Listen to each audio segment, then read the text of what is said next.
Welcome back to my channel Ambili says. ഇന്നത്തെ നമ്മുടെ വ്ളോഗിൽ നമുക്കൊരു റോസ് ഗാർലൻഡ്സ് അതെങ്ങനെയാണ് ഉണ്ടാക്കുന്നതെന്ന് നോക്കാം. അതായത് നമ്മളിപ്പം എന്തെങ്കിലും ഒരു ഫംഗ്ഷൻ വന്നിട്ടുണ്ട്, ഓണം ആയിക്കോട്ടെ അല്ലെങ്കിൽ എന്തെങ്കിലും ഒരു കല്യാണ പരിപാടി എന്തെങ്കിലും വന്നിട്ടുണ്ടെങ്കിൽ ഇന്ത്യയിലായിരിക്കുമ്പോൾ നമുക്ക് എളുപ്പത്തിൽ മുല്ലപ്പൂവും റോസാപ്പൂവും ഒക്കെ കിട്ടാനായിട്ട് അല്ലെങ്കിൽ എന്തെങ്കിലും ഒരു ഗാർലൻഡ്സ് കിട്ടാനായിട്ട് ഭയങ്കര ഈസിലി അവൈലബിൾ ആയിരിക്കും, അഫോർഡബിൾ ആയിരിക്കും. പക്ഷേ ഔട്ട് ഓഫ് ഇന്ത്യ വന്നു കഴിയുമ്പോഴത്തേനും നമുക്ക് അത് ഒന്നാമത്തെ കാര്യം നമുക്ക് മുല്ലപ്പൂ ഒന്നും ഇവിടെ എങ്ങും വാങ്ങാനേ കിട്ടിയില്ല. And it's very expensive. And ഇനി എന്തെങ്കിലും റോസ് ഗാർലൻഡ്സ് ആണെങ്കിലും അതും ഭയങ്കര എക്സ്പെൻസീവാണ്. അപ്പോൾ അങ്ങനെയുള്ളവർക്ക് വേണ്ടിയിട്ടുള്ള ഒരു വീഡിയോ ആണിത്. ഒരു 3-4 റോസാപ്പൂ ഉണ്ടെങ്കിൽ അതിൻ്റെ ഇതളുകൾ വെച്ചിട്ട് നമുക്ക് എങ്ങനെ ഒരു നല്ല ഗാർലൻഡ്സ് ഉണ്ടാക്കാം. എന്നിട്ട് അത് നമുക്ക് ഏതെങ്കിലും നമ്മളുടെ കൊച്ചു ഫങ്ഷൻസ് ഒക്കെ വരുമ്പോൾ നമുക്ക് മുടിയിൽ വെക്കാനായിട്ട് അത് ഉപയോഗിക്കുകയും ചെയ്യാം. അപ്പോൾ അതെങ്ങനെയാണ് ഉണ്ടാക്കുന്നതെന്ന് നമുക്ക് നോക്കിയിട്ട് വരാം. ഇതാണ് ഞാനിപ്പോൾ മേടിച്ചിരിക്കുന്ന റോസാപ്പൂക്കൾ.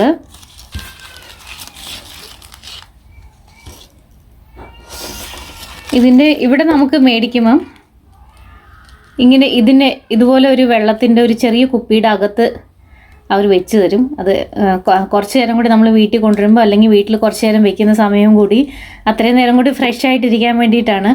ഇപ്പം നമുക്ക് ഇവിടെ ശരിക്കും പറഞ്ഞാൽ ഇവിടെ ഈ അമേരിക്കയിലൊക്കെ ഓരോ കാര്യങ്ങൾക്ക് എത്രത്തോളം കെയർ കൊടുക്കുന്നു എന്നുള്ളത് നമ്മൾ ശരിക്കും മനസ്സിലാക്കിയിരിക്കേണ്ടതും പറ്റുന്നത്രയും ഫോളോ ചെയ്യാൻ പറ്റുമെങ്കിൽ ചെയ്യേണ്ടതുമായിട്ടുള്ള കാര്യങ്ങളാണ്. അതിനകത്തൊരു ചെറിയ ന്യൂട്രിയൻസും ഉണ്ടെന്നാണ് തോന്നുന്നത്. അങ്ങനത്തെ ഒരു പ്രത്യേക വെള്ളമാണ്, അല്ലാതെ സാധാരണ വെള്ളമല്ല. അത്യാവശ്യം ഇതിന് 2-3 ദിവസത്തിന് കിട്ടേണ്ട ന്യൂട്രിയൻസും. അതുകൊണ്ട് തന്നെ കുറച്ച് ദിവസം ഇത് വെച്ച് കഴിഞ്ഞാലും ഇവിടെയുള്ള ഫ്ലവേഴ്സൊന്നും ചീത്തയാവത്തില്ല.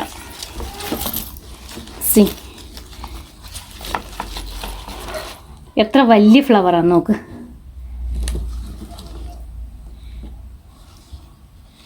ഇതിൻ്റെ ഒരു സൈസ് നോക്കിക്കേ, എത്രമാത്രം വലുതാന്ന് നോക്കിക്കേ. ഇപ്പം ഈ 3 ഫ്ലവേഴ്സ് വെച്ചിട്ടാണ് നമ്മൾ റോസ് പെറ്റൽസ് ഗാർലൻഡ്സ് ഉണ്ടാക്കാൻ പോകുന്നത്.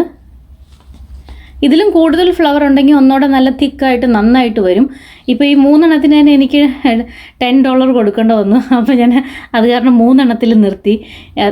എത്ര ഫ്ലവർ ഉണ്ടോ നമുക്ക് അത്രയും നല്ല തിക്കായിട്ടുള്ള വലിയ ഗാർലൻഡ്സ് ഉണ്ടാക്കാം. അപ്പോൾ ഇതിൽ എത്രത്തോളം വലുതുണ്ടാവും എന്നുള്ളത് ഞാൻ കാണിച്ചു തരാം.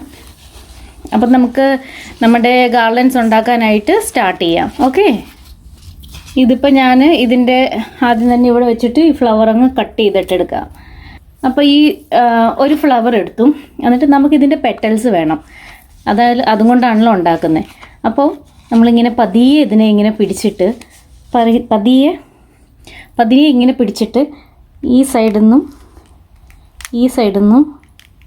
ഇവിടെ നിന്നും ഇങ്ങനെ പ്രഷർ കൊടുക്കണം. വളരെ കെയർഫുള്ളായിട്ട് എടുക്കണം. കാരണം ആ ഒരു പെറ്റൽസിൻ്റെ അടിയിലുള്ള ആ ഒരു വൈറ്റ് കളർ ഉണ്ടല്ലോ, അല്ലെങ്കിൽ ഒരു യെല്ലോ കളർ പോലത്തെ, അതും കൂടി നമുക്ക് കിട്ടണം. അതുകൊണ്ട് തന്നെ പെറ്റൽസ് ഇങ്ങനെ പൊളിച്ചെടുക്കുമ്പം കുറച്ച് ശ്രദ്ധയോട് കൂടിയിട്ട് വളരെ സോഫ്റ്റായിട്ട് അതിനെ ഹാൻഡിൽ ചെയ്യണം.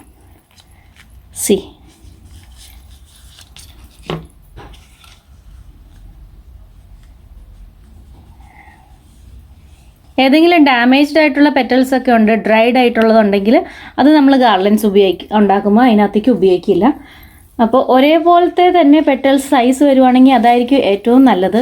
ഇൻ കേസ് നിങ്ങൾക്കിപ്പോൾ ഫ്ലവർ കുറവാണ്, അങ്ങനെ വരുവാണെന്നുണ്ടെങ്കിൽ ഫ്ലവർ പെറ്റൽസ് കുറവാണെങ്കിൽ പിന്നെ അതും അഡ്ജസ്റ്റ് ചെയ്തെടുക്കുക, അല്ലാതെ വേറെ നിവർത്തിയില്ലല്ലോ. അപ്പോൾ നമുക്കിത് സൈഡിലേക്ക് വെക്കാം. അടുത്ത ഫ്ലവർ എടുത്തു, അതും ഇതുപോലെ തന്നെ.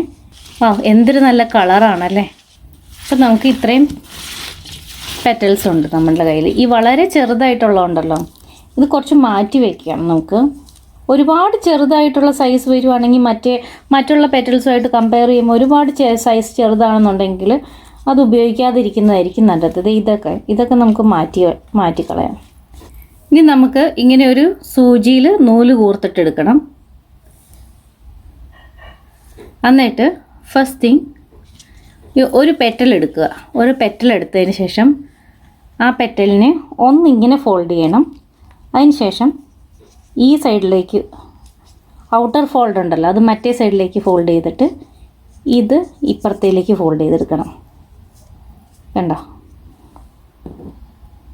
എന്നിട്ട് ഇതിൻ്റെ നടുക്കുന്ന് ഇങ്ങനെ സൂചി ഇപ്പുറത്തേക്ക് കടത്തണം. ഇപ്പം നമ്മളുടെ ഫസ്റ്റ് പെറ്റൽ റെഡിയായി. അതുപോലെ അടുത്ത് എടുത്തിട്ട് ഇങ്ങനെ ഒന്ന് ഫോൾഡ് ചെയ്തിട്ട് പിന്നെ ഈ 2 ഈ രണ്ട് സൈഡ് പിന്നെ ഒന്നോടെ ഇങ്ങനെ ഫോൾഡ് ചെയ്തെടുക്കുക. എന്നിട്ട് അതും ഇതുപോലെ ഇതിൽ സൂചിയിലൂടെ കയറ്റുക. അടുത്ത പെറ്റൽസ് വയ്ക്കുമ്പോൾ ഇതിൻ്റെ തൊട്ടടുത്ത് വയ്ക്കുക. വീണ്ടും അടുത്ത പെറ്റൽസ് എടുക്കുക. ഇതിനെ ഇങ്ങനെ റൗണ്ടിലാണ് നമ്മൾ സെറ്റ് ചെയ്യണത്. ഒരു 6 to 7 പെറ്റൽസ് എടുക്കേണ്ടി വരും ഒരു റൗണ്ട് സെറ്റാക്കാൻ വേണ്ടിയിട്ട്.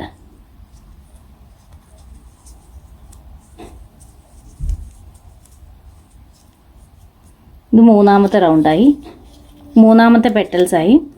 ഒരുപാട് വലിയ പെറ്റൽസ് ആണെങ്കിൽ ഇതുപോലെയുള്ളത് നിങ്ങൾക്കൊരു 2 പ്രാവശ്യം അത് ഫോൾഡ് ചെയ്യാം കേട്ടോ. ഇത് ഇങ്ങനെ ചെയ്ത് ഇങ്ങനെ ചെയ്യാം, അതിനുശേഷം ഇങ്ങനെ ചെയ്തിട്ട് ഇങ്ങനെ ചെയ്യാം. എന്നിട്ട് അതുപോലെ തന്നെ വെച്ച് ഇതിങ്ങനെ നമ്മൾ പിടിക്കുമ്പം പെറ്റൽസിൻ്റെ ഇവിടെ ഒന്നും പ്രസ് ചെയ്യരുത്. ഈ ഒരു സെൻറ്റർ പോർഷൻ മാത്രമേ പ്രസ് ചെയ്ത് കൊടുക്കാവുള്ളൂ. എന്നിട്ട് കുറച്ചാകുമ്പോൾ അതിങ്ങനെ പതിയെ താഴേക്ക് ഊർത്തിയെടുക്കണം. ഇതിപ്പോൾ തയ്യാറായത് വീണ്ടും നമ്മളത് ഒരു റൗണ്ട് തയ്യാറാകുമ്പോൾ താഴെ കൊണ്ടുവന്ന് നൂലയിൽ കൊണ്ടുവന്നിട്ട് ബാക്കിയുള്ള നമ്മൾ കോർത്ത് വെച്ചിരിക്കുന്ന അതിൻ്റെ കൂട്ടത്തിൽ ചേർത്ത് വയ്ക്കുക. ഇപ്പോൾ നമ്മുടെ റോസ് പെറ്റൽ ഗാർലൻഡ് റെഡി ആയിട്ടുണ്ട്. ഇപ്പോൾ ഈ സൈഡ് നമുക്കൊന്ന് കെട്ടിടണം. ഇതിൻ്റെ ഈ സൈഡിൽ നമുക്ക് ഇത്തിരി ഒരു തുമ്പ് വേണം, ഈ സൈഡിലും തുമ്പ് വേണം. ഈ സൈഡിലേക്ക് നമുക്ക് വേണമെങ്കിൽ ഒരു ഗോൾഡൻ കളറിൻ്റെ ത്രെഡോ എന്തെങ്കിലും അറ്റാച്ച് ചെയ്തിട്ട് എടുക്കാവുന്നതാണ്. അതുപോലെ ഈ സൈഡിലും ഒരു ഗോൾഡനോ അല്ലെങ്കിൽ ബ്ലാക്ക് കളറിൻ്റെ ഒരു വലിയൊരു ത്രെഡ് അറ്റാച്ച് ചെയ്തിട്ട് നമുക്ക് എടുക്കാവുന്നതാണ്. അങ്ങനെ നമ്മളുടെ റോസ് പെറ്റൽ ഗാർലൻഡ്സ് വേണി റെഡി ആയിട്ടുണ്ട്.